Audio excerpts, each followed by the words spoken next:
안녕하십니까. 2020년 1월 9일입니다. 오늘은 우리들을 우리 스스로는 어떻게 불렀으며 외국에서는 우리를 어떻게 불렀는지 알아보겠습니다. 시청자 여러분, 여러분은 누구입니까? 그러는 당신은 누구입니까? 라고 저에게 물으신다면은 저는 김영식입니다. 저는 한국인입니다. 저는 한국 사람입니다. 라고 대답할 것입니다. 외국인들이 저에게 당신은 어느 민족입니까? 하고 여러분에게 물으신다면 여러분이나 저는 한민족입니다. 이렇게 대답하지 않겠습니까? 그렇습니다. 대한민국 국민이라면 한국인, 한국 사람, 한민족이라고 대답할 것입니다. 한국인과 한국 사람은 같은 의미죠. 한자식으로 표현하면 한국인, 북한문식으로 하면 한국 사람. 이제 한글만 쓰기 때문에 한국인, 한국 사람 구분이 안 갔지만은, 그러면 북한에서는 어떻게 표현할까요? 북한, 즉 조선민주주의 인민공화국에서는 조선 사람, 조선민족이라고는 하지만은 조선인, 한민족 이런 말은 사용하지 않는답니다. 최근에 제가 확인했습니다. 북한은 잠시 접어두고 대한민국에서는 한국인, 한국 사람, 한민족이라고 하는데 한이, 한문으로 한이 키워드죠. 한글로 한이 아니죠. 한글로 한해서는 나라 이름으로서 의미가 없죠. 한문으로 한, 나라 한입니다. 이게 우리 민족의 키워드입니다.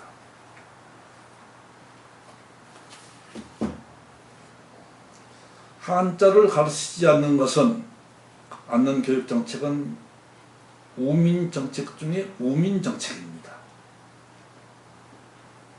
한자를 가르치지 않는 것은 우리 민족의 정체성을 팽개친 어리석은 교육정책입니다. 하여간에 한이라는 키워드는 한국에서의 한이고, 대한민국에서의 한이고, 대한제국에서의 한이고, 마한 지난 변한 삼한시대에서의 한입니다. 그러면 우리는 언제부터 한국인, 한국 사람이라는 말을 부르며 지칭했을까요? 우리들은 당연하게 생각하지만은 사실 그런 지칭을 하게 된 데 대해서는 그리 오래되지 않았습니다. 함재봉 교수는 최근에 1962년 6월 21일 조선일보에 최초로 한국 사람이라고 언급됐다는 주장을 하더군요. 아마도 한글로 그렇게 표현된 것 같습니다. 제가 기록으로 확인한 것은 약 100년 전에 쓴 안중근의 유묵에서 대한국인이 나옵니다.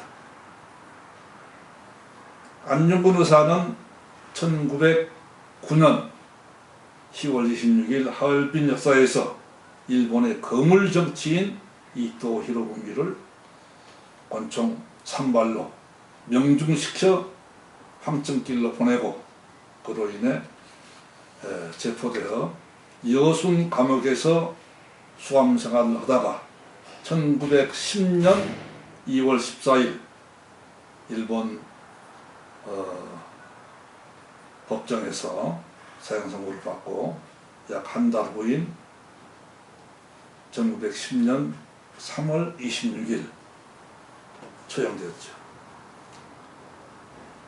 2월 14일 사형 선고를 받은 그 다음날 2월 15일이나 혹은 2월 16일, 그때부터 아마 어린 시절에 웃을 잡았던 그런 기억을 되살려 최정대기까지 살아있는 동안 무엇을 할 것인가를 생각하다가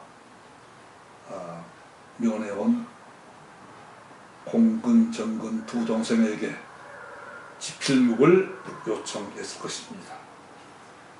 했다는 기록이 나옵니다. 나중에는 일본 관리들이 지필묵을 차입해 주었죠. 안중근의 북골시는 중근체로 불릴 만큼 힘이 있는 서체입니다. 대부분의 작품은 일본 관리들에게 주었고 중국인이나 당시 만주 언론사에 준 것도 있지만은 안중근 가족이나 우리 동포들에게 준 작품은 단 한 점도 없습니다. 일본 관리들이 전쟁이 끝나서 돌아가서 보물처럼 보관하다가 아들에게 온 딸에게 손자들에게 이어서 보존하다가 1970년대 말부터 한국에 기증하기 시작하여 안중근의 유해는 아직까지 돌아오지 못하고 있지만은 그 글씨는 26점이 한국에 돌아와 보물로 지정되어 있습니다. 보물로 지정되지 않는 작품만도 36점이 한국, 중국, 일본에서 확인되고 있습니다. 안중근은 북골시 말미에 대한국인, 그 다음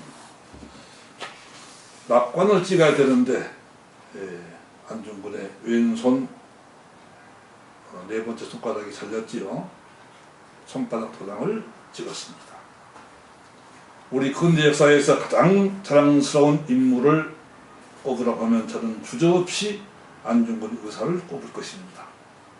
그래서 오는 3월부터는 안중근 주관을 마련해서 안중근에 대해서 소상히 소개해드리기로 하고, 오늘은 안중근의 유목에 새겨진 대한국인에 대해서 말씀드리고자 합니다. 안중근은 고종 황제 때 태어나서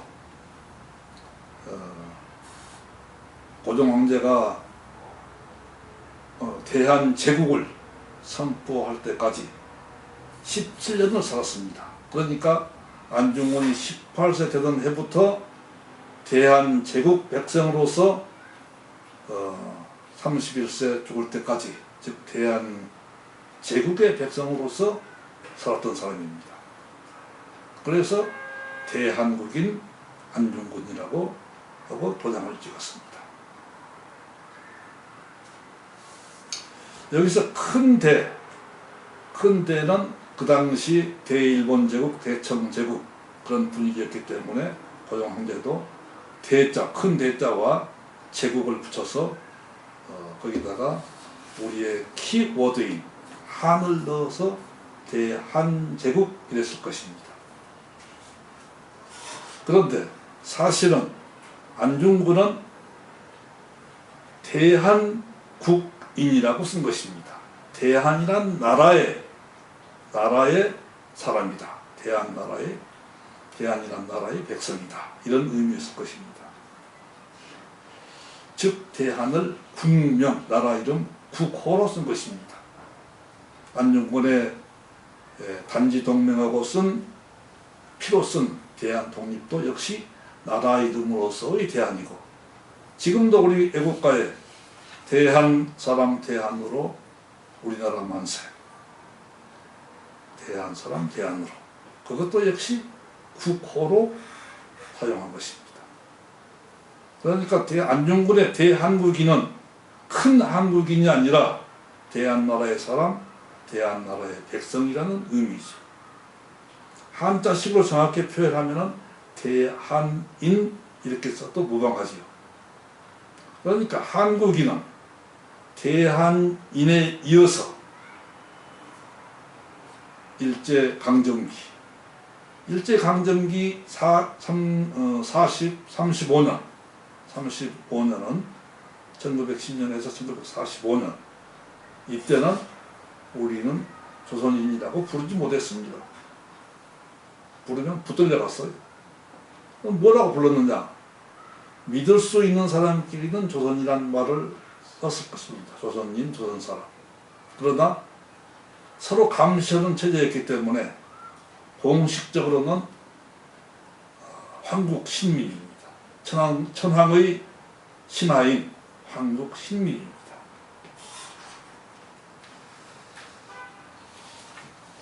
그런데 안중근이 거사를 일으킨 그 하얼빈역은 지금은 중국 땅이지만 당시에는 러시아 영토였습니다. 그래서 안중근은 세발을 이 도에게 명중시키고 나서 즉시 그 자리에서 우렁차게 소리를 쳤습니다. 꼬레야 오라, 꼬레야 오라.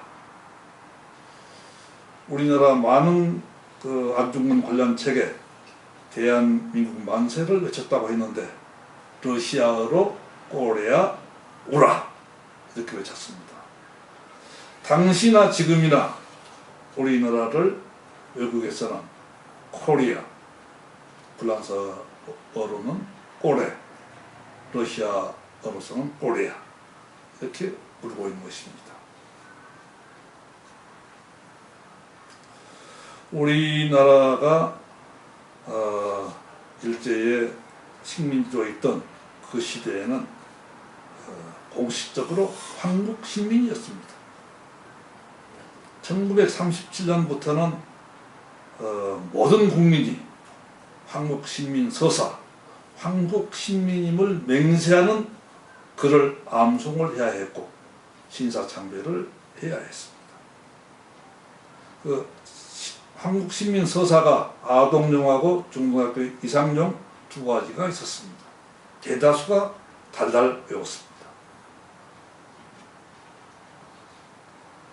그때는 말할 것도 없이 한국 시민이었죠. 자연스럽게. 당시 일본인들은 우리 백성들을 조선인, 일본 발음으로 조선징이라고 했죠. 혹은 반도인, 반도 사람들이니까 그렇게 불렀습니다. 오늘은 안중근이 살았던 고종 황제의 대한제국 이후 일제강점기 즉 실국시대 그리고 대한민국에서 한국인에 대해서 어떻게 불렀는지 한국인이라고 부르게 된 배경을 알아봤습니다. 우리는 오늘날 남북한 분단으로 남조선과 북조선, 남한과 북한, 대한민국과 조선민주주의인민공화국 등 자칭 타칭 구별하여 살아가고 있습니다마는 언젠가는 통일하여 하나의 민족, 자랑스러운 한민족으로 거듭나야 할 숙명을 가슴에 품고 평화통일을 지향하며 살아가야 되지 않겠습니까? 다음번에는 삼국시대와 삼한시대 그리고 위대한 우리 조상 동이족에 대해서 알아보도록 하겠습니다. 감사합니다.